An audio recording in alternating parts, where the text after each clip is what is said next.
You are living in the most dangerous time in American history. We won't take a single back step. Former professional basketball player is now the Republican Party's choice. Can you imagine Royce White, the U.S. Senate?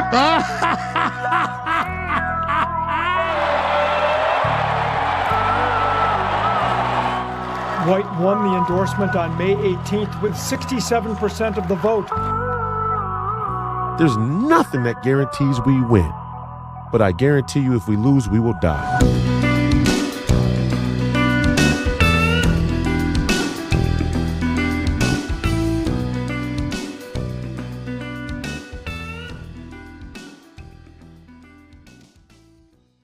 Good evening. Welcome back to another episode of Please Call Me Crazy, brought to you by Free People Radio and powered by our favorite sponsor, TireGet.com. That's TireGet.com. You have to buy tires from somebody. You might as well buy them from us. Help fund the movement. Help support the movement. We believe in the freedom of movement, and that's exactly what the establishment wants to take from you now. I'm your host, Royce White, here in the belly of the beast, Minneapolis, Minnesota, and today is episode 242. Fast approaching episode 250, Monday, February 3rd, year of our Lord, 2025. A little bit of a recap here from Friday. If you didn't already, please go and check out Friday's Family and Friends episode with the great Dr. Pierre Corey. We talked about the pandemic, the vaccines, ivermectin, Health in America, RFK, and the Senate confirmation hearings, so on and so forth. Make sure that you guys download RAV on your mobile phones or wherever it is that you can download RAV, Real America's Voice, the app. All the programming is free, and you can watch the Royce White Show Saturday morning at 9 a.m. Eastern every Saturday, right before the War Room. Speaking of War Room, happy birthday to Mo Bannon. Yesterday was Mo Bannon's birthday, the great Maureen Bannon, daughter of Steve Bannon. So shout out to Mo. Happy birthday to you. I hope you have some fun. Much deserved celebration. Mo Bannon put in a lot of work and held the fort down when Steve was locked up in his gulag. Good thing we overcame that hurdle right there, and still more to come. You see a lot of the murmurs and the talk from around the country where Democrats still have some sort of power. They still plan to use it and wield it against Donald Trump where they can, and the rest of us as well. So keep an eye out for that. Shout out to Steve Bannon, of course, obviously the great Steve Bannon, the entire War Room posse, Grace Chong, Cameron, and everybody else as well. I got a message from somebody online who happened to be in Florida, I believe, if I'm not mistaken, but there's a pictorial history book being published in the near future, I believe, called Rebels, Rogues, and Outlaws. It's a pictorial history of the War Room. So make sure you guys stay tuned and find out when that book is going to be released. I should have known and asked him before I came on the show today, so I get you an exact date, but we'll get back to you on Wednesday with an exact date. I got a couple pages in the book, so that's a great honor. And I know Dan, the photographer, really well. He's a really great guy, and I had fun shooting the pictures. This was about 1.5 years ago, so it's fun to see that come to fruition and come together, and I can't wait to buy one myself and use it. I'm probably going to buy a couple, probably put one here around the studio and put one at my home as well. Great coffee table material right there, the pictorial history of the War Room. Today, I said last week, and I want to make sure that we understand even more today, and I get some time on Mondays to go into a deep dive on certain issues. And Saturday I talked about, the confirmation hearings and just how absurd the Amy Klobuchars and Tina Smiths and all the other puppet politicians have really shown themselves to be in the last couple of weeks.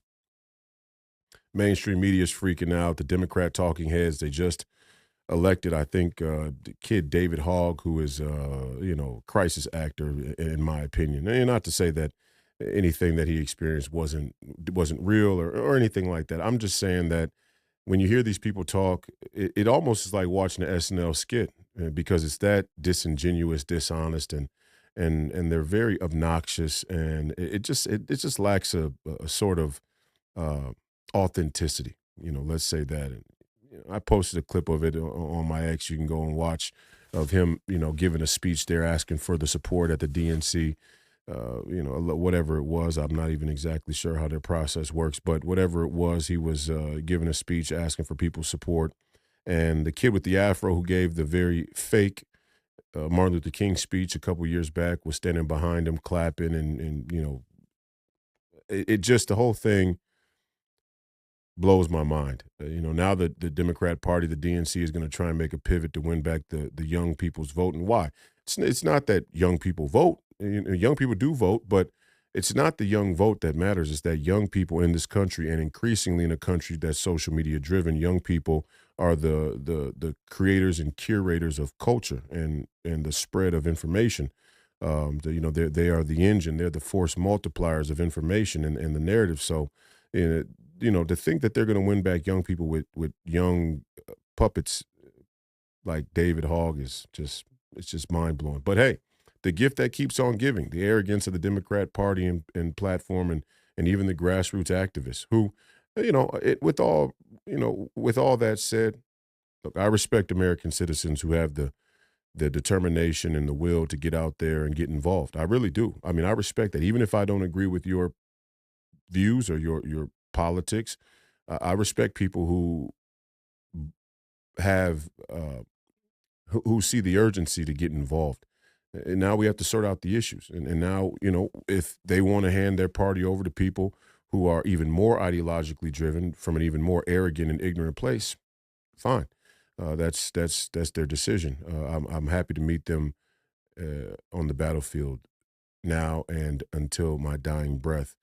So I wanted to talk about something because I also saw Rupar. He's another guy who's on X, and he's got a really big following. I don't know how. Nothing the guy says seems authentic or genuine to me. I know it does to a certain left-leaning echo chamber on X or on the internet. And every once in a while, I'll run into something that these people say, and I'll just interject. I'll just leave a comment, and every once in a while, the algorithm allows enough people to see it where they get pissed off, they get piping hot angry, and they lash out at me, and that happened over the last 24 hours. And it was a clip of Donald Trump talking about the EU and the United Kingdom and the deal that has to be negotiated and done between the EU and the UK and us. And I said underneath the post, it was a Democrat talking head posted it, Rupar, but it was a clip of Donald Trump talking about the deal. And I said under the post that we're done subsidizing and defending the British Empire. We're done protecting and subsidizing the British Empire. And I can't tell you how many people replied to that comment. It must have been like 200, 300 people, which I guess is a pretty decent amount for a comment under a post. People were pissed off about it. They were, had an opinion about it. And the overwhelming consensus was something like, this guy is stupid, another stupid MAGA American. There hasn't been a British Empire since World War II. And what do you mean the British Empire? There is no British Empire. And it just dawned on me in that moment, like, this is the real crisis of our time. This is the real political crisis of our time. This is the geopolitical crisis, the ideological geopolitical crisis of Western society, and specifically America, is that we have been educated, we have been miseducated, gum dipped in a post World War II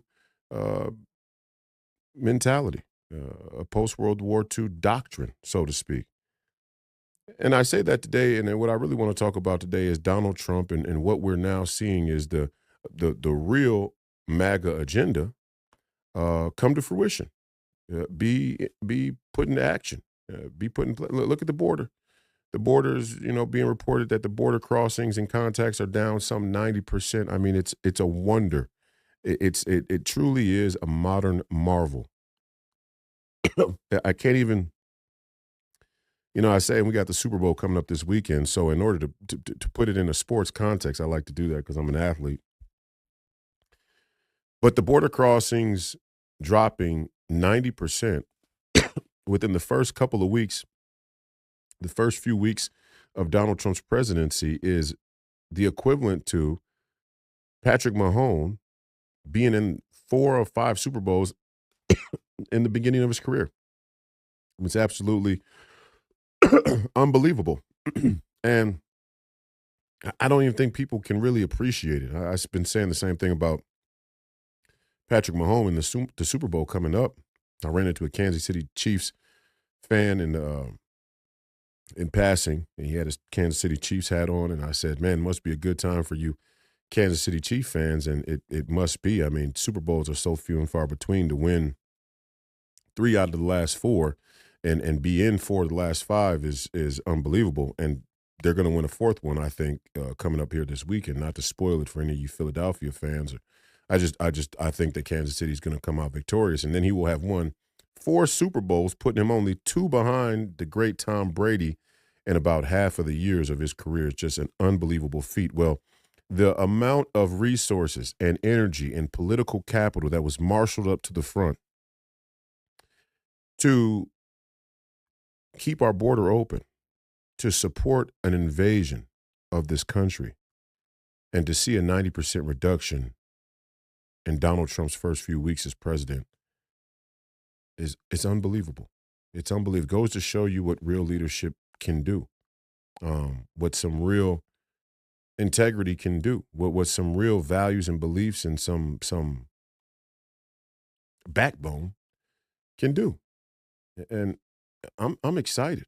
For the first time that I've been involved in politics for the last 12, 13 years, since I'm 21 years old, fought the NBA on mental health policy. And at that time I said, ooh, globalism is a problem. There is an issue with this watering hole of a global corporate community. It's a big issue. And the big issue is you people have lost your humanity. And when I said it then, it was kind of, disregarded. Like, oh, what do you mean lost their humanity? NBA cares. You don't see all of these global and humanitarian initiatives. And I'm saying you can say what you want, but let's go and look at the fine print. The fine print says you're not doing well to distinguish what you say you want from the policies you put in place and the consequences that follow thereafter. That happened to be the case with the NBA and their mental health policy, but it was a microcosm of our entire society. People weren't really ready to hear it 10 years ago, especially in the context of sports, because, sports is our number one jerk off and distraction. We want to keep our sports and our politics separate, but they're not separate. They're not separate. In fact, sports is the number one way, the number one tool, the number one piece of propaganda they use to keep you distracted from exactly what we're going to talk about today. And that is Donald Trump is doing exactly what he said he was going to do, and he's doing exactly what he should be doing. He is shaking up the playing field. For the first time since World War II, America has the beginning, the start, is laying the foundation of an authentic foreign policy. And that's what I meant when I said that we are no longer going to subsidize or protect the British Empire. It's not about the formal British Empire. It's not about the crown or the United Kingdom being the predominant force in the world, or let's say specifically in the Atlantic Ocean, or to have the superior naval power, or whatever the case may be. It's not about the historical British Empire. It's to understand that there are geopolitical forces, geostrategic, geoeconomic realities. And the first reality we have to start from is, since World War II, since Churchill and Roosevelt did a deal known as the Atlantic Charter, which essentially transferred over the power, the symbolic power of the British Empire, what was then a dying British Empire, over to America as the rising and predominant military force all around the world. Since those days, following World War II, America has not had an authentic foreign policy. Our foreign policy is not our own. Our foreign policy has been Great Britain's foreign policy, as Great Britain's existence became enmeshed with the idea of the greater territorial Europe and European Union, you see institutions or bodies, groups like NATO become the remnant of the British Empire, which is why America's foreign policy, America's military agenda, America's military industrial complex, a lot of the corruption in America's foreign affairs, all revolve around defending the territorial integrity of Europe. Now, it's strange to me because this guy Rupar is a part of an echelon of political activists who, on any day of the week, would make the argument that we are living in a neo-colonial, racist Western society.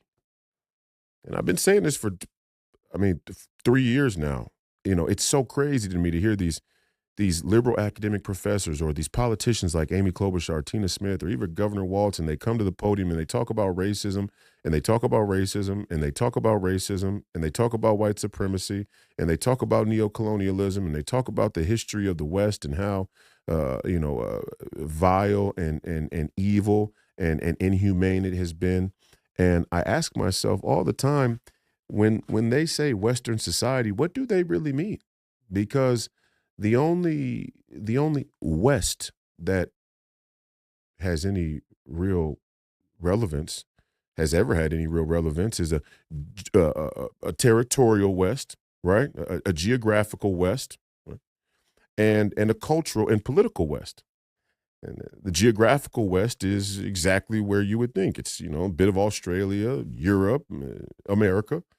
But the cultural and political West has now become anything that has fallen under the stewardship of the United Nations and the United States dollar economic hegemony. Stay with me. So when they say Western society is a scourge of racism, of white racist men, it blows my mind that for some reason, some defeat, some change of the racist, the inherent racism of Western society is going to come by way of defending the very territorial integrity where these ideas and doctrines were originally instituted. The long story short is, if you're saying the greatest crime against humanity throughout history was colonialism, white European colonialism, then why are you willing to go to nuclear war to defend the territorial integrity of Europe? The two things don't square. That probably is the best example of the contradiction and doublespeak that this globalist establishment has become accustomed to, and they feel really comfortable doing it. It's like, Amy Klobuchar, Tina Smith, you're gonna talk about racism, neocolonialism, white supremacy, the entire edifice of what we in modern society refer to as, racism or the flaw, the failure, the sin of racism in modern history. It started with social Darwinism in the academic tradition of Great Britain and the Crown. And so if we're cleaning up racism and even more so, it's not racism, it's a business model that was generated, or let's say that was protected by these ideologies, then why are we willing to go to nuclear war for the people we say are responsible? Are we to believe that the royal family, and for however many generations, that the royal family or that the aristocratic elites there in Europe, the monarchs there in Europe, didn't have a hand in what we now criticize about Western society today? And am I saying that we should do away with Western society? No, I'm not saying that at all. What I am saying is, when push comes to shove, America has not had its own foreign policy, an authentic foreign policy, since after World War II ended. Our foreign policy has been Great Britain's foreign policy. And even more problematic is we have embraced the British Empire's business model. What was their business model? If you're familiar with the show, we say it all the time. Drugs, piracy, slavery. Drugs, opium, sugar. Now it's fentanyl. Pretty soon it's going to be dopamine, unrestricted, unfettered, unrestrained dopamine. Piracy, slavery. I mean, there's a bunch of different ways you can look at these things. Is it chattel slavery, bondage slavery? No, you had wage slavery. And now today you have something like neo-feudalism and even piracy. I mean, the piracy is probably the most blatant piece where by way of this merger of the corporation and the government, a captured government, a corrupt and captured government, we're going to see fascist institutions like the Democrat Party rise to the top and squeeze everybody out in the name of humanitarianism, right? So BlackRock and Vanguard are going to buy up all the residential housing to restructure it so that people can, have homes that think to save energy? I mean, I know you all think you're really slick, and that's why you despise every single American patriot, MAGA, Donald Trump supporting, American flag waving citizen in this country, because we see right through the bullshit. You can dress it up however you want to. At the end of the day, you're trying to use humanitarianism. You're trying to use social justice. You're trying to use environmentalism. You're trying to use equality as a pretense to take everybody else's shit, to steal everybody else's shit. That's what you're doing. That's the piracy. That's the modern piracy of the Crown's business model. We can no longer protect and subsidize the entire world. We can no longer protect and subsidize the European Union. We can no longer protect and subsidize the British Empire, nor can we continue to operate under the British Empire's business model. And I don't even think what's scary about it is I say that and I say it as clear as day, and we're so ideologically, driven. We're so polarized that you can't even say the real and almost irrefutable history without 50% of the people just objecting to it on face value, just because. It's not an argument. It's not a debate. We adopted Great Britain's foreign policy. We took Great Britain's place on the world stage in what they referred to, or what John F. Kennedy referred to as the Pax Americana of military prowess. And look at all of our wars. I mean, this is where and this is where you would think a lot of Democrats would agree, and this is where a lot of people who were formerly Democrats have made a walk across the aisle to the Republican Party or to the America First and MAGA movement, like Tulsi and RFK and others. Because if you take away the noise, if you take away the partisan, WWE back and forth, it becomes very clear. The question is, well, what kind of world do you think is right? What are your beliefs? What are your values? What are your ethics? Look at our wars. All of our wars have been Great Britain's wars. Our war there in China, or in the Sino-Japanese theater, Great Britain's foreign policy. Our war with China is an extension of Great Britain's opium war with China. Russia, the Great Game, the ongoing geopolitical rivalry between the British Empire and the Russian Empire. The geographical pivot of history. John Halford Mackinder. The Eurasian world island. The heartland. He who controls Eastern Europe controls the heartland. He who controls the heartland controls the Eurasian world island, which contains 50% of the world's resources. These were academic ideas that became geopolitical and military strategic ideas that we, by way of politicians and other academics who were educated, by European academics, European professors, came to view themselves as Atlanticists, and whether they be Republican or Democrat, they became neocons, and they believe in this post-World War II democratic liberal order. Even our war there in the Middle East, the way that we've operated in the Middle East. And I loved Tulsi Gabbard throwing down on the Obama administration saying, hey, no matter how I feel about Israel or Jews or Hamas or Muslims or Christians or the West and the East or the Middle East, no matter how I feel about anything, what's true is we helped support and fund the ongoing war that has broken out in that region. We've played both sides. We've been corrupt. We said we wanted peace, but what we really wanted was something warped, something else, something ugly, something disfigured, something that none of us can really put our finger on, but we know it provided tons and tons of mountains of cash for somebody. But even that war in its inception is Great Britain's foreign policy. So you have 3 theaters of war on the Eurasian landmass, and all of them stem from Great Britain's foreign policy.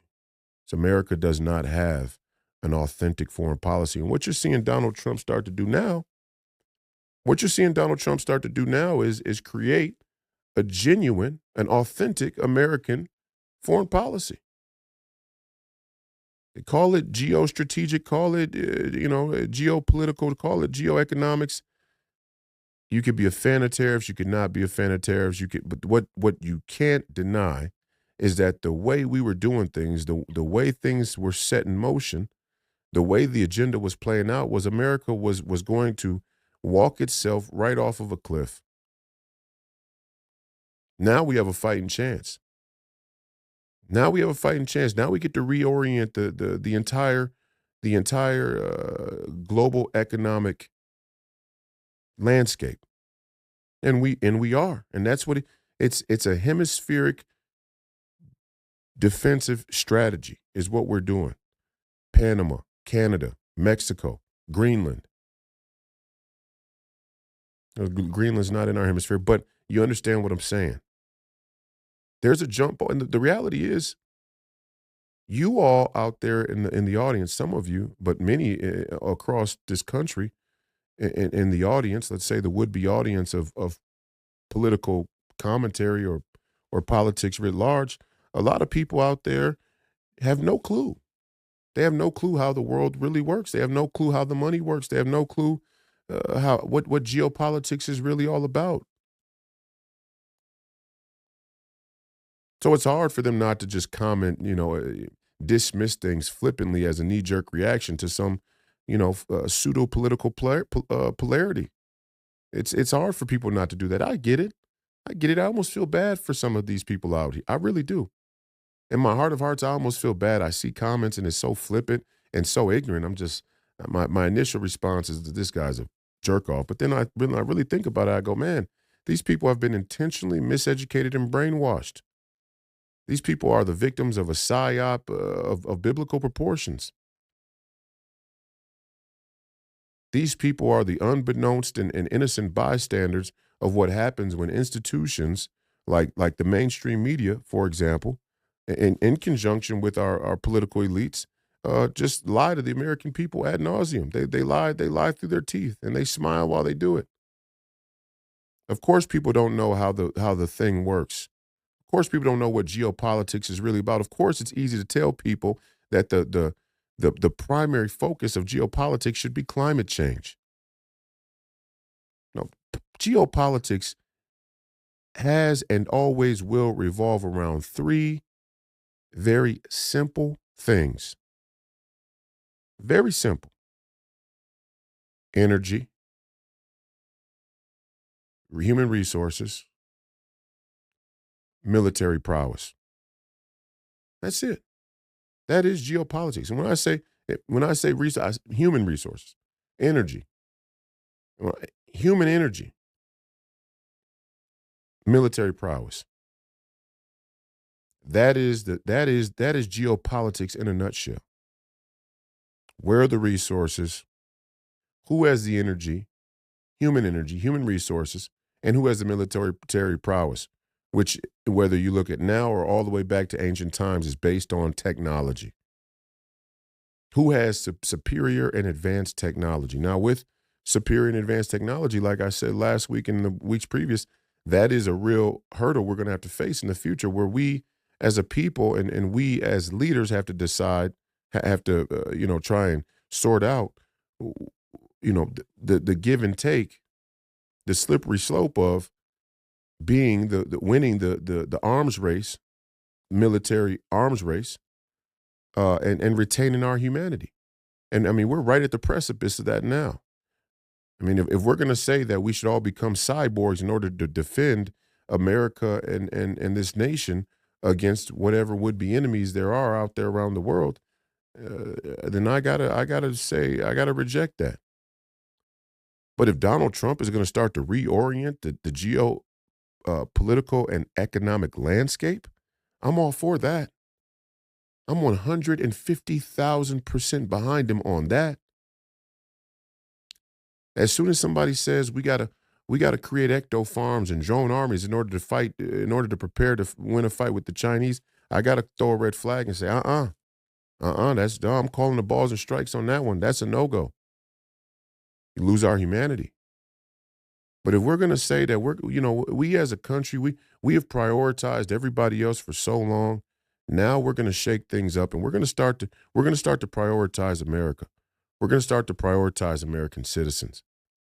We're going to make sure America's getting the good end of the deal, the great end of the deal, the best end of the deal. Haven't we protected you all so long enough? Haven't we ensured the world's security long enough to deserve to be able to think about us for a while? And people say, well, you're a resignationist, you're an isolationist, cut the shit. Cut the shit. Realist, patriot. We're not going to sink our country for everybody else. Number one, there's no real evidence that anybody else would appreciate it. That's the scary part. All right. I mean, we are to be Christ-like, but in many regards, Christ is a good example where he gave his life in the most excruciating and terrifying way possible, only for people to still question his sacrifice. And so now you ask us as a nation, you ask Donald Trump, who is many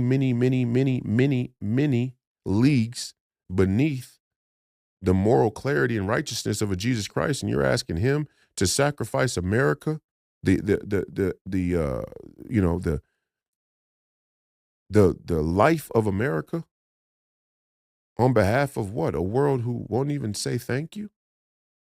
Who wouldn't even say thank you, who don't have the moral clarity or righteousness themselves to say thank you, to be appreciative, to have gratitude. We have an existential and philosophical moral crisis that is species-wide, that is worldwide. But don't ask us to commit suicide. Don't ask us to go first. Yeah, because we're not responsible. We didn't put you all here. And this is where I diverge from some of my historian counterparts, let's say, people who are also avid enthusiasts about history. And we can talk about racism. We can talk about the British Empire's business model. We can talk about the crown.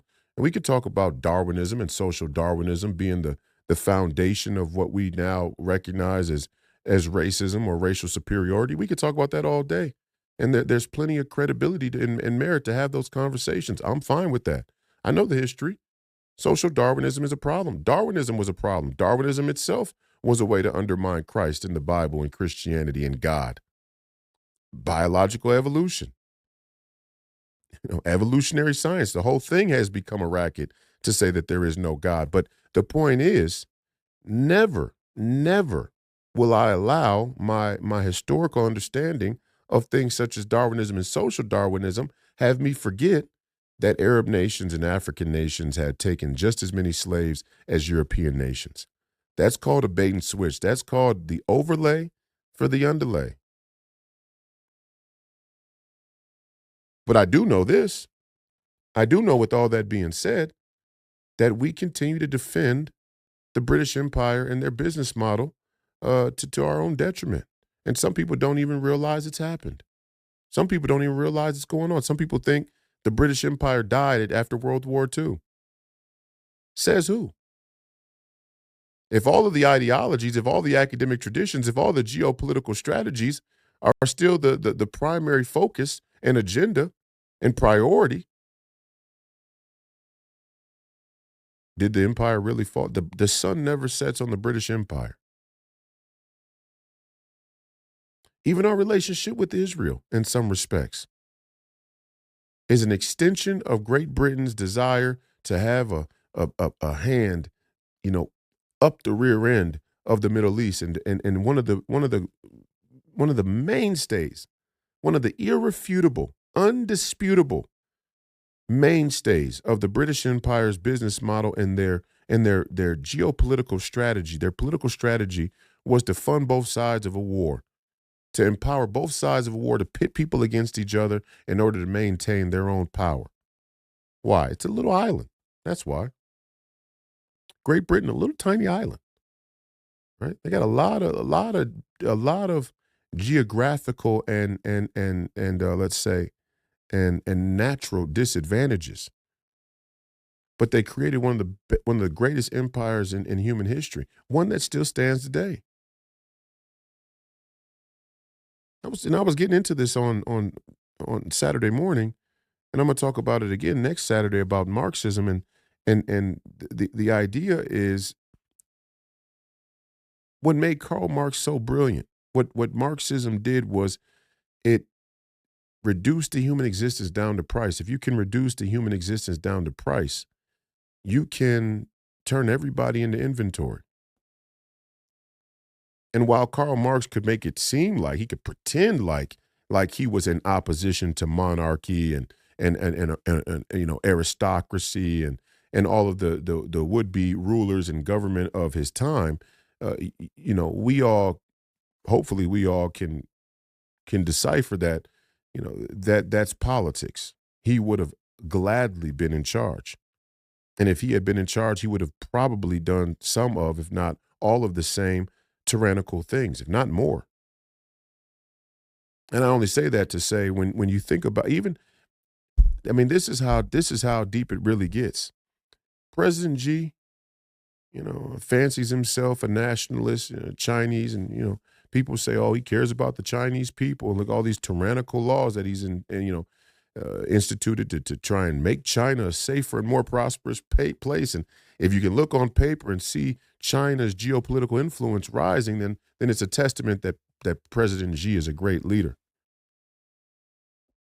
Well, whether President Xi realizes it or not, President Xi is captured by a European philosophy, a European academic tradition known as communism. And I say this with the utmost respect of the complexity of the situation. The Chinese are a very ancient culture. They have a very ancient way of thinking, which is why I say that, somebody asked me the other day, what do you think about China and what Pete said? And yet China's a great threat. I don't believe that they want open kinetic warfare with us because the ancient part of the Chinese philosophy that would rather win a war without ever striking a blow, I believe still is at the forefront. But underneath the way that their mechanism is, the way they are functioning as a global mechanism is they are a symbol of communism's efficiency. Not just for China, but for the entire world that follows that ideology or aspires to that type of social and political structure. So even Karl Marx, and I said it this weekend, the arc of human history bends towards totalitarianism and technocracy. The arc of human history bends toward totalitarianism and technocracy. Why? Because people are biologically wired for convenience. Every animal is. Every animal in the animal kingdom is biologically hardwired to seek out convenience. It's only in God's divine wisdom, as is demonstrated by giving his only begotten son that came to, save us from our sins, save us of our sins, but by a harsh and cruel excruciating self-sacrifice, only through God's divine wisdom to give mankind a sense of consciousness and historicity. Only through that do human beings have the ability to transcend what may seem convenient in the immediate for something greater and higher and more perfect. That is what America was supposed to represent. That is why we defected from a British Empire that was doing great. I mean, we had no real political or let's say even cultural justification to defect from the British Empire on an economic and political basis. Why? The British Empire was thriving. But our founding fathers had other ideas about the British Empire's foundation, their beliefs, their morals, their ethics, their values, their relationship to God and the church, and the way that government was structured around those things. So, we defected not based on convenience, but based on the idea that sometimes the hard road is the road that's necessary.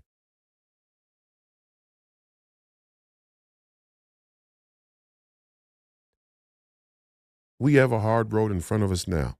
And people will say, oh, tariffs, tariffs are going to raise the price for the American consumer. Maybe in some places. But, I mean, let's give Donald Trump the credit he's due. What we know definitively from Donald Trump's first presidency is that prices were much lower than they reached during Biden's presidency. And in fact, he had a pandemic during his presidency, which makes it even more absurd that Biden's administration and the rest of the powers that be couldn't get those prices down without a pandemic to have to fight through. They inflated the thing even worse. One thing we've seen from Donald Trump is that he's a great businessman, and if you could say what you want about his companies or bankruptcies or whatever you want, the way he handled this country as commander-in-chief from a business standpoint had great results in his first term. So let's give him some confidence, at least when it comes to the economy. I mean, anybody who would argue his ability to create a thriving American economy is playing with a set of information that I'm not even familiar with. Even the mainstream media towards the end of the election had to kowtow and admit that the economy was better under Donald Trump. So let's grant him that at least. But if we want to talk about it on a more philosophical basis about tariffs in general and what the implications are, we have to reorient the entire geopolitical economic landscape. And we have to do it because our enemies have an advantage over us. Now, and when I say our enemies, I'm talking about the CCP. I'm talking about China. That's why it's such a huge win to have Panama's president say, we're not renewing our Belt and Road deal with China. Not doing it. They know. And I've been saying it for 2 years. Everybody better be on high alert, because if we're going to do a geopolitical jump ball, then America's going to play hard. We're not going to play to lose. And you can call that globalism rebranded. You can call that whatever you want to. It doesn't much matter to me. To me, globalism is the idea that we move towards a one world ideology in government, and thus military and sort of tyrannical, technocratic police state where people aren't free to say what they want or to bear arms, essentially, right? Us putting pressure on surrounding nations to ensure that we have a hemispheric defense against our national mortal enemies who have already made themselves publicly known to us is called national security. That is not globalism. We got to make sure we understand the distinction. Globalism is we're going to become one world government with one ideology, and underneath that global governance, the idea of individual citizenship, national sovereignty is going to disappear completely. That's globalism. For America to say to Canada and Mexico, you better get yourself together because a dark time is ahead. A dark time that America can only help deter and avoid if we have the strategic, economic, and if need be, military footing to negotiate from a place of strength. Now that's peace through strength. Peace through strength is not sending our young people, our young men and women, to die in a desert on a battlefield for a war that can't be won. Peace through strength is not instigating Russia to a nuclear war. Peace through strength isn't sticking our thumb in the eye of Kim Jong-un just because, we don't like the guy.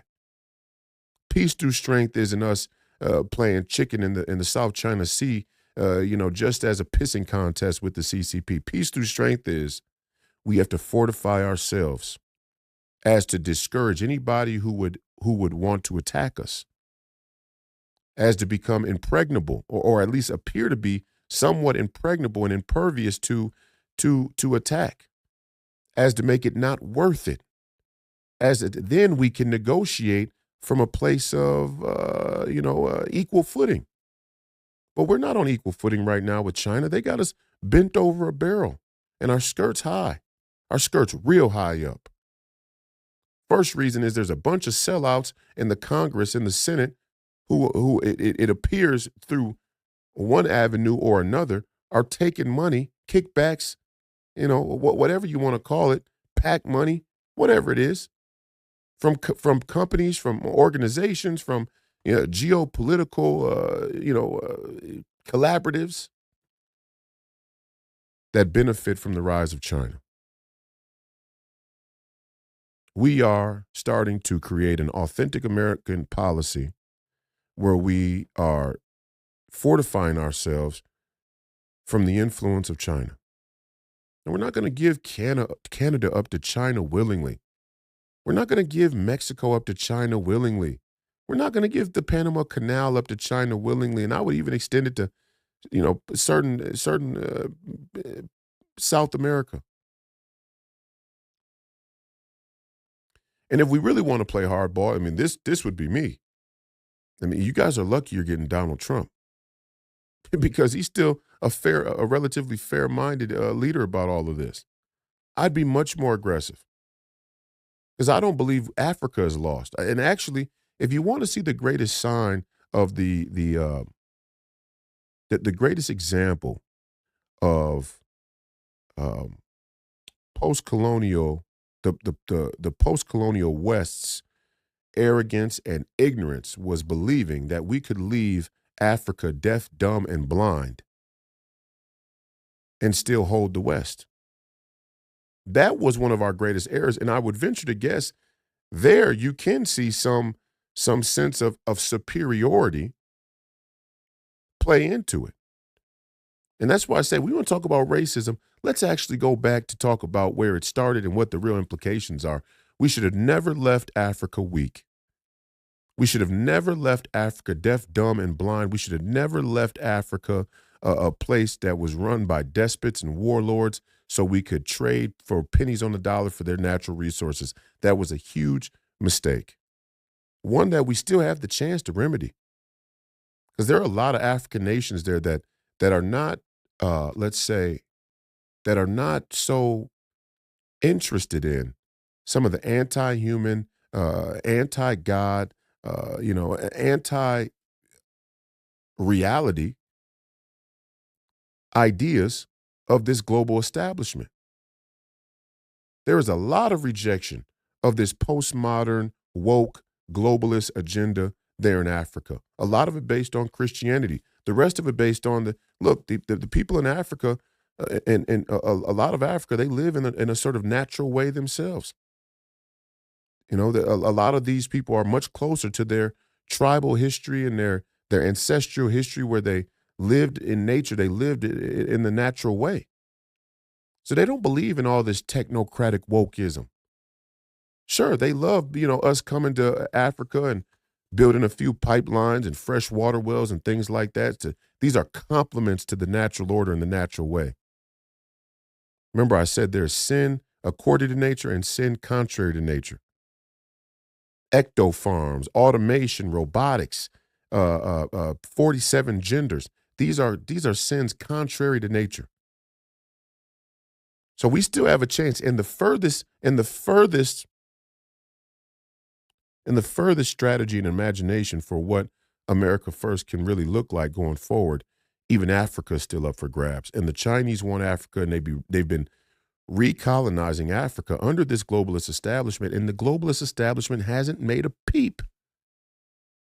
For all of their talk about racism and inequality and injustice and white supremacy or racial superiority, colonialism, for all of their complaints and their condemnations of America as a nation and their begrudging attitude towards America as a nation, they haven't made a peep about China recolonizing Africa as Europe's influence and hold starts to fade, starts to wane. They haven't made a peep about China being there in Africa.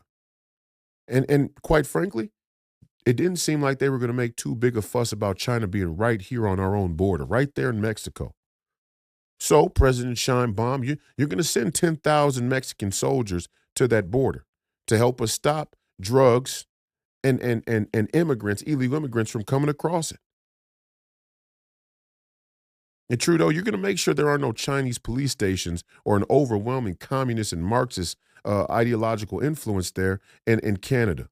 We don't want to have to worry about the Canadians being captured by Marxism and communism. And the same thing goes for Mexico. And if we're going to fight a war, if we're going to be on a war footing and we're going to fight a war, we're going to fight a war and secure our own borders first. We're going to secure our own backyard first. This was the Monroe Doctrine.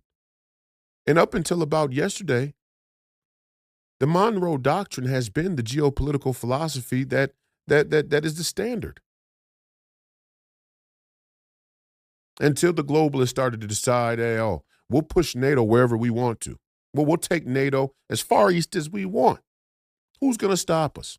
Russia, they got a little tiny portion of defense spending that we know. America accounts for 40% of all military spending, 30% of all spending in the world. Russia, about 3.5%. Do they have a formidable military? In some respects. No, what they have is a couple hot red buttons is what they have. But, their overall military, and they're trying to advance those couple hot red buttons to a place where they can neutralize how enormous America's military footprint has become. But again, the Monroe Doctrine is your backyard is your backyard. Your neighborhood is your neighborhood. Well, Mexico, Canada, you're in our neighborhood. Panama Canal, you're in our neighborhood. South America, you're in our neighborhood. Africa, not our neighborhood. Let's call you the Central Hemisphere, for lack of a better term. Kind of a neutral zone, It's been a war-torn and disease-torn and stricken by poverty, so they'll have you believe in a lot of cases. A lot of cases, Africa ain't quite as poor as you would think. But, there is some underdevelopment there in those African nations. And the way you can tell that Africa still remains underdeveloped in parts of the Middle East as well is they asked Bill Gates, I always refer back to this, it was such a telling comment by Bill Gates that said much more than I'm sure he intended to say. I mean, who really is paying that close attention anyway? But they asked him about population control, and he made the comment that he believed the population was going to peter out about 10 billion, and that he thinks that's a carrying capacity that our global society can handle. Then he went back to say the problem isn't population growth. The problem is population growth in places that aren't or can't sustain it. And I'll never forget, they went to a chart, they cut to a chart, and they showed the countries, the nations with the highest rate of reproduction, of population growth, and every single one of them was an African or Arab nation. That's fucking racism, okay? That, my friends, is racism. When you tell me that population growth is only a problem in the places that can't sustain it, that's fucking racism. Because what he's saying is, if these African and Arab nations can't bring their society to a level of modernity that meets our Western standards, then these people don't deserve to live. These people shouldn't live. Like there's nothing else fruitful about human life other than the modernity that we've come together and decided is the standard. It's like, man, maybe somebody wants to live in a hut. And what makes it so dishonest is in one breath, Bill Gates will say, this village here of Africans who has this rapid population growth that they can't sustain because they don't have the resources or materials, or they don't have the technology in order to have a certain quality of life that we've determined over in Davos, Switzerland. They'll say that, but then all of their political activists in the grassroots become attached to these ideologies like, let's turn, one of these crates that we ship things on into a house. So in one sense, we don't want these people to be able to live how they want to live, which is a more minimalist lifestyle by historical and technological standards. But then we sort of crave it at the same time. We want to shame or sort of other people who have a big house or drive a car, an American muscle car, or whatever the case may be. It's all think to save energy here in the West, but then we use the exact same thing to justify depopulating Africa. And I just ask myself sometimes, holy shit, there's so much sports. There's so much reality TV. There's so much bread and circuses that people don't even see how blatant the contradiction is. But I do. And I think Donald Trump does as well. So no, we're going to reorient the whole thing where we are going to start to create a real America first, a real MAGA, a real, 1776 Western hemispheric landscape. And if you don't like it, do something about it. That's what Donald Trump's going to say. That's what he's saying. If you don't like it, bust a move. Do something. What are you going to do? What are you going to do, Mexico? You want to go to war? Canada, you want to go to war? Pop off? Oh, you want a trade war? Okay. Well, you got a tiny little economy. And in Mexico, you got a tiny little economy too. And the Democrats and MSNBCs, they can run all the propaganda they want about how much America needs Canada's, trade and how much we need Mexico's trade. America is the golden market. America is the golden market with the golden gate. And we're going to start taxing y'all to come and sell here. That's it. That's it. It's not complicated. This is premium real estate. This is premium access. And we're going to make you pay for it. We're going to make you pay. We're going to make you overpay for what the globalists did to this country. That's all. You all sat by and got fat. You all sat by and smirked. You knew what was going on. You knew what was happening. You knew what they were doing to this country. You laughed. You sat back. You sat in your rooms. You sat at your global summits, at your G20s with the American traders, the political elites who are American turncoats and traitors and American haters. You sat there and you laughed as this country went down into the tubes, went into decline, and you called it the managed decline of the West. Really meant the strategic decline of America and the inexorable rise of China. The second law of thermonuclear dynamics, the inexorable rise of China. You all got together and laughed.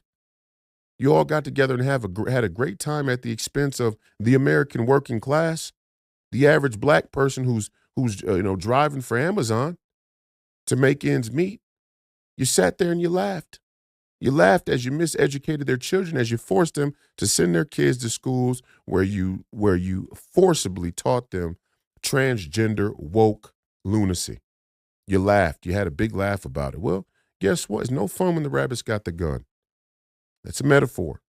That's a metaphor. It's no fun when the pendulum swings. And for the first time, I genuinely believe that we are creating an authentic American foreign policy. and it may cost us a little bit. Some things may get haywire, and I don't even believe that that's the case. I really don't.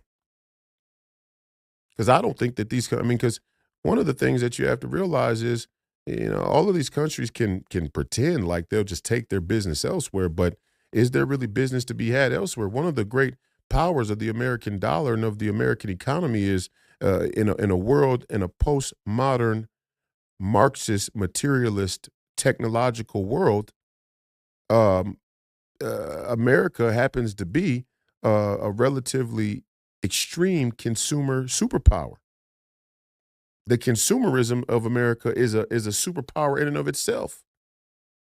So it's not just easy for people to take their business elsewhere because people aren't buying, people aren't working. People when you condition a society to work until they die to have things they don't need, hey, that is an economic tool. In this game, am I saying it's right? No, absolutely. I think we should get away from it in the final analysis. But as it stands right now, that is a tool. Because you can't just say, oh, well, we're going to take our business to Brazil. Okay. And Brazil has an emerging economy and consumer market, but it's nothing like America's. It's nothing like America's whatsoever. And to be quite honest, Brazil, Canada, Mexico, Panama, Brazil. Okay. I'm just saying that Brazil ain't outside of the neighborhood and the wheelhouse either. I'm just saying. So just want to start to talk about these things at a more philosophical level, geopolitical level, because I think the WWE circuses have really blinded people to what's going on. We don't even talk about geopolitics. The geopolitics is all, well, we're going to war. Oh, there's, Justin Trudeau stopped by and was welcomed by Gavin Newsom. And I'm sorry, that was President Xi. Or it's just all a bunch of, waving and smiling and shucking and jiving and circle jerking. And, it's so much deeper than that. There's a reason why they paint it that way. They don't want you, the citizen that's going to vote, to be informed on these things. If so, Donald Trump would have won by even bigger landslide because we'd all know that what Kamala Harris was pitching, this is what I said to Mark Lamont Hill, there's no way. And, Mark's, he tried to play it even. He said, hey, well, I don't think either one of them is really going to change the status quo. But come on, there is no way, there was no chance whatsoever that any of the Democrats who were on the field had any chance or any real desire to change the geopolitical and economic status quo. Not one of them, especially least of all Kamala Harris, least of all, and Tim Walz, least of all. They had no desire. They have no desire. To me, the entire Democrat establishment has no desire whatsoever to change the global status quo. They want to shift it. They want to hide it. They want to try and put propaganda on it, spin it, but they don't want to change it. You can tell that Donald Trump is a danger by how all the world leaders react when he takes the captain's chair, when he's in the seat. You can see how they all react because whatever he says in public, whatever he's done in public, whatever it is, something he's doing behind closed doors. I don't know exactly what it is. I've heard it. Like the conversation he had with Kim Jong-un when he called him Little Rocket Man, told him, hey, well, why you want to do this? My red button's bigger than yours. My red button's bigger than yours, and it actually works. And we'll send you to the depths of hell. Why do you want to do this? You're a leader with all the power in the world in your country. Enjoy the beach, have fun, pick up a hobby, do whatever you want to do. But what's all the animosity for, my guy? And and him and Kim Jong have developed some type of rapport, which they all want to demonize him for. But it's like, excuse me, we want to try and develop some type of open communication and dialogue with people who may be involved in open kinetic warfare with us. We want that. We need that. Just like Putin. Oh, when Tucker Carlson went to go interview Putin, he's a traitor. What? The man's sitting on a stockpile of nuclear weapons bigger than our own. Don't you think we should try and talk to him at least? See if there's been some sort of misunderstanding? Can we give this man an audience? I think he's earned an audience, at least. That's what shows you that some of these people are complete fucking psychopaths. And they know exactly what's going on, but they bank on the fact that the American people don't.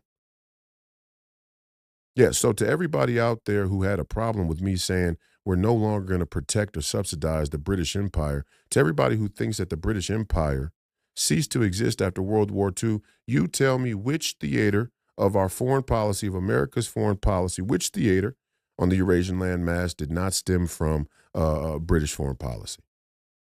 You tell me. A significant one. One of the three significant ones. Sino-Japanese, Russian, Ukraine, Middle East. Which one of those theaters of war did not stem from a previous conflict between the British Empire and those places and those people? What we've had up until now, since World War II, is Great Britain's foreign policy. What Donald Trump is creating now, for the first time in my lifetime, is giving America an authentic foreign policy. And where does foreign policy often begin? Economics. Foreign policy, military, yeah, but economics is first. Our geopolitical economic mentality, strategy, view, that is what we're working on now. And let's see what tariffs really stay. To me, again, I say it, I reiterate, I'd be much harder. It'd be 25% on China day one, and it increased 5% every 30 days until it reached 100%, until every company either fled to China to realize that the grass ain't always greener on the other side. You may think you like communism. All you woke corporate oligarchs, all you woke corporate aristocrats, you may think you like communism. You may think you like socialism. It may be fun to say at your little retreats. Let's see what happens when you take your company over to a country where the government has the final say in how you run it. Then we'll see how much some of you megalomaniac type A personalities really are down with communism. And so I'd force that. I'd push that. Let's see you all run to Europe. Run to egalitarian, postmodern egalitarian Europe with your corporations, where they tax you through the eyeballs for some vague, obscure humanitarian initiative that nobody can measure the results of, like climate change. Let's see. See, the privilege of America, the real privilege, and when we talk about privilege, the real privilege of America is you can pretend to be humanitarian and altruistic while still reaping all the material and tangible benefits of being a fucking tyrant, a greedy fucking oligarch. That's the great privilege of America as it stands. You can pretend to want to save the dolphins, while you take every fucking dollar you can possibly get your hands on. That's America. Do I agree with it? Is that the way that I'm? No, it's not. But I do see it as a benefit that many of you better show some fucking gratitude for. Yeah, because if it was me, I'd call your bluff. Go ahead. You go take your corporations or your, and the next thing to come down is, and they'll say, oh, well, this is starting to sound nationalist, socialisty. No, that's just another way to call the MAGA movement Nazis. And to that, we give a flying fuck you to the mainstream media and all you other ne'er-do-wells out there who act like we're supposed to play the game, as if it was the way that we want it. You play the game that you're in. You don't play the game based on how you would want it to be. You play it based on how it is. Take it back to sports. The Super Bowl this week, and I'm sure each side would love to come out and get behind, snap, and make every single pass complete. In basketball, we would love to come out this week with the basketball team and make every shot. We would love to shoot 80% from three, but evidence shows that most people don't shoot 80% from three. Rarely do they shoot above 30 to 40% from three. And that's the other. Some of these people have fictitious sort of ideas about the reality and circumstance of this world, of the geopolitics, and how America falls into that.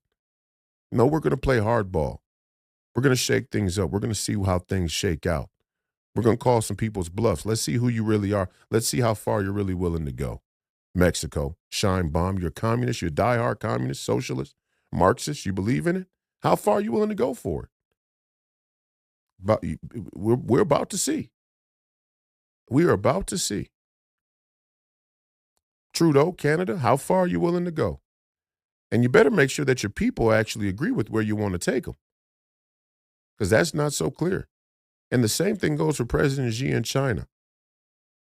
Now, I worry more about President Xi in China because the other advantage that China has over us is that their people have lived through, 5 millenniums, at least 2 to 3 millenniums of civil war, of which, the people who have risen to power, the powers that be there in China have come through a charnel house of weeding out all the opposition. And that's why people like Alex Jones, and they talk about that Asian culture and mentality sort of has a hive mind like way to it. And then you take away the Second Amendment and the First Amendment, and then those who actually disagree and would be rebels are governmentally, institutionally, systematically repressed from being able to actually oppose the status quo in that part of the world. So I worry about any real opposition or change of the status quo coming from within China or even in that whole region. But Canada, Mexico, oof, I lived in Canada. I'm Mexican. I don't think all these Canadians and Mexicans are really on board with the way their government's been doing things. I'm just going to say it. I mean, even in Mexico there, ask yourself, you like being in a war-torn, cartel-run Mexico? You there in Canada, you like these woke policies, these lockdowns? You like, the healthcare system being free? Yeah, but how many people die waiting for care and treatment? I lived in Canada. I've been to the doctor in Canada. I've seen the waiting list for certain types of testing, diagnostic testing, let alone procedures, surgeries, life-saving treatments. I lived in Canada, so you can't lie to me.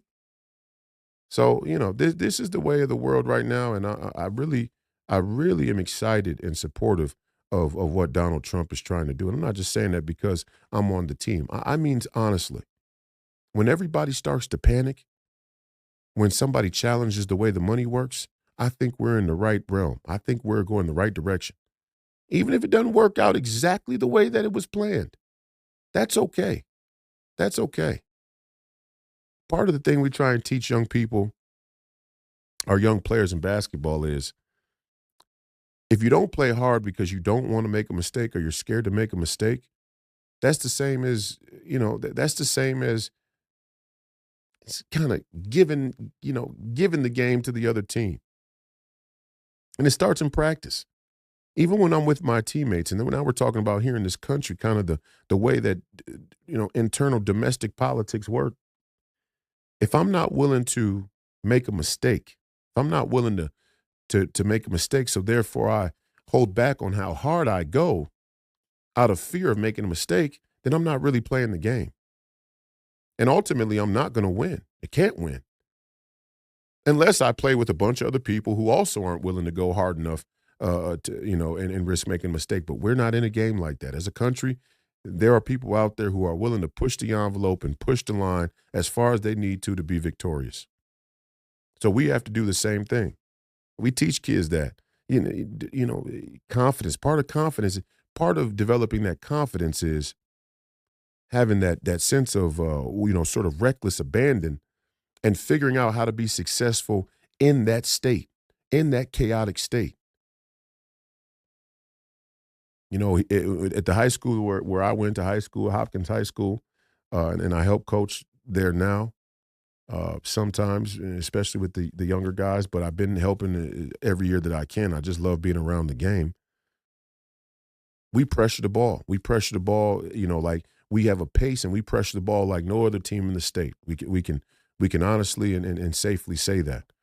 And that comes with consequences. Part of the consequences we're dealing with now is, we have trouble staying focused on the defensive end and holding teams down below a certain amount of points because we know how many points we're going to score.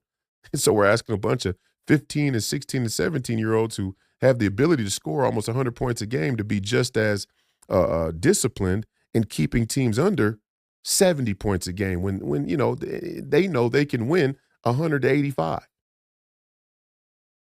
Point being is in order for players to develop that confidence to be able to get up and pressure the ball and take chances and sometimes make mistakes and have their teammates cover for their mistakes and go through the ups and downs and the waves and the runs, the ebbs and flows of a basketball game. People have to be willing to make mistakes. You have to push them to go hard, and then you have to encourage them and empower them that making mistakes is part of it. It's about now, how do you respond to the mistakes? Do you give up? Do you pout? Do you quit? Or do you turn around and get right back to fixing it in the next place? And again, what makes I use basketball as a reference because it is the ultimate team sport. The reason basketball is the ultimate team sport is it's the only sport where all the players are involved in all the play all the time. Every other sport, even team sport, the players are not all involved in all of the play at all times. Take soccer, for example. It has lines. Take football, for example. You have offense and defense that are separate teams almost.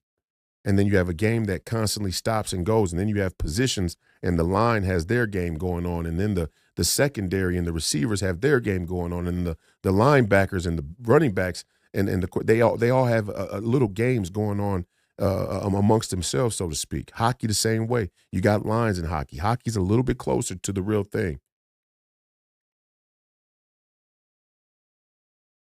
The only other game that's really like that, to be honest with you, that I can think of is volleyball.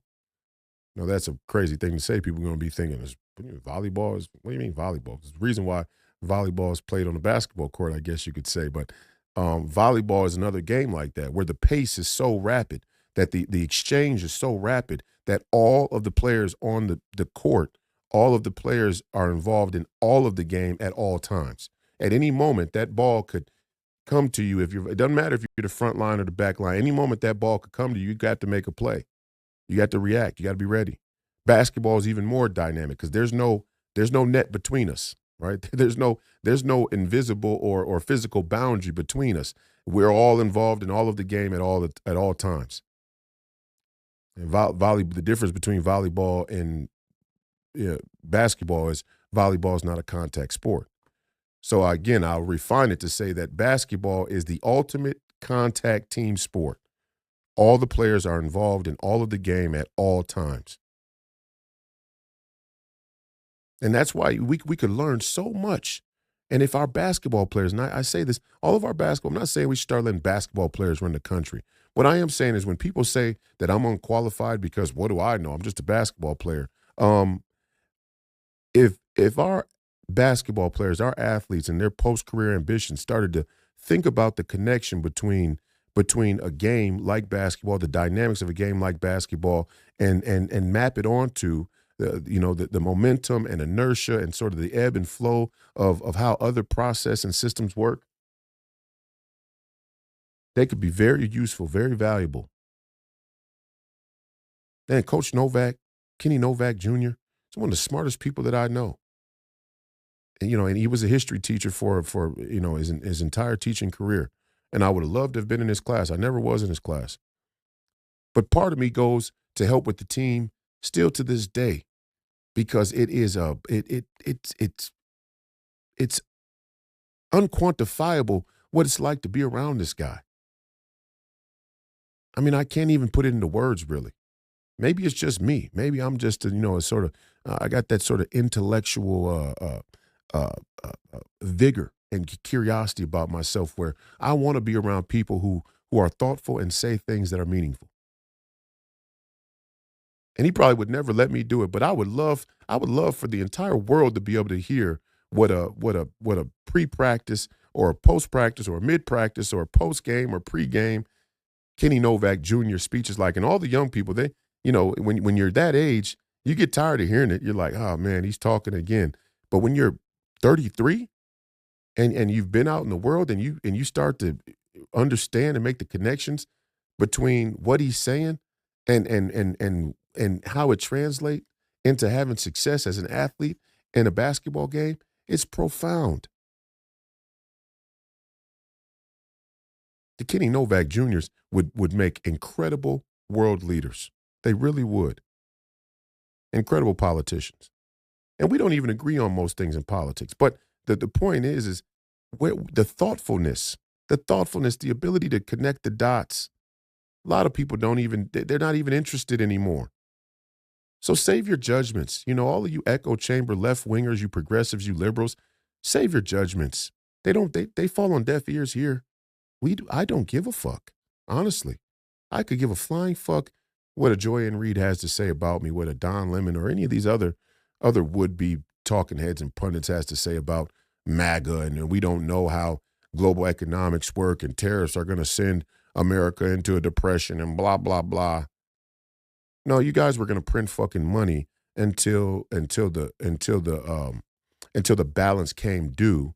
And then you were going to say, oh, well, America has to cease to exist and become a part of this restructure, this economic restructure, global collaborative and universal basic income and, central bank digital currency for everybody to have enough. And here is our philosopher, Yuval Noah Harari, who's going to explain to you why the only suitable future is for you to have some combination of drugs and video games. Oh, fuck you people. Now, you know what we're going to do? We're going to do some America First, MAGA, Ultra MAGA, geopolitical economics. That's what we're going to do. We're going to do some MAGA economics on you. That's the play we're going to run. And it's going to be pressure, and it's going to be constant, and we're going to see who can handle it. We're going to see who folds and who holds. Who holds, who folds. That's what's coming. Panama president folded. It would appear that Scheinbaum ain't as much of a Marxist communist ideologue as she ran as, because it seems she's folded. We'll see. Maybe she doesn't. Maybe she wants to double and triple down. I like our chances. I really do. Trudeau, let's see. Let's see where he's at. But it's everybody now. And that's what we need here in America. So it's been another episode of Please Call Me Crazy, brought to you by Free People Radio, powered by our favorite sponsor, TireGet.com. That's TireGet.com. You have to buy tires from somebody. You might as well buy them from us. Help fund the movement. Help support the movement. Visit FreePeopleRadio.com. That's FreePeopleRadio.com. We have a store with merchandise. Buy some merchandise and support the podcast and the platform. Interviews coming up. Not sure which one we're going to have Friday, but I believe we have the great Steve Bannon coming on this Friday for our Family and Friends episode, our Family and Friends edition. And Dame Dash, I think I alluded to that last week, but music mogul, executive, businessman, business tycoon, Dame Dash was responsible for the rise of Jay-Z and many other artists that were part of that company and that era of music in the 90s and the 2000s. And he's somebody that I know. I met, sat down in L.A., had a great conversation, have developed a great relationship with one another, somebody who's spoken very, very powerfully to the Black community about the importance of ownership and entrepreneurship and owning your own business, owning your own land, ownership, which is a fundamental of American citizenship. It really is. So we plan on having Dame Dash on in the near future as well. Not sure which episode will come first. If we have them both this week, we get the interviews done, we'll run the guest episodes back to back. Doesn't matter to me.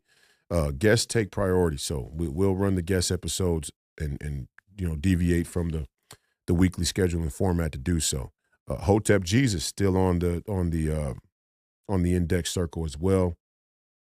So we'll see. We'll see. But if you didn't get a chance, go back, watch the Dr. Pierre Corey interview from this past Friday's Family and Friends episode. It was a great one.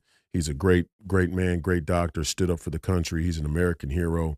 And that's it for me. We'll see you on Wednesday with our normal reaction show. Again, I hope you guys are enjoying the reaction shows. I know I am. And we're getting a lot of things in order here at Free People Radio so we can push more content to you in anticipation of one of the most, exciting, but probably going to be controversial times in recent American history, as well as I'm running against Tina Smith, 2026. Tina Smith, Mrs. Defend the pharmaceutical industry and make the claim that antidepressants have no impact whatsoever on school shootings. Ridiculous. So dishonest, I could barely stomach it. I'm motivated. I'm as motivated as I've ever been to run for office and fight against these people. That's it for me. I appreciate your viewership and your listenership today and in the future. The fight continues. God bless America. Godspeed. The people are coming.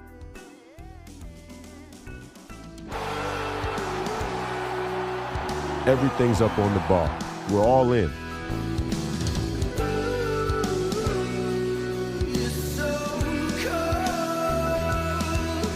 We get to decide. Do you want to live on your knees or do you want to die on your feet fighting? That's the decision you get to make now.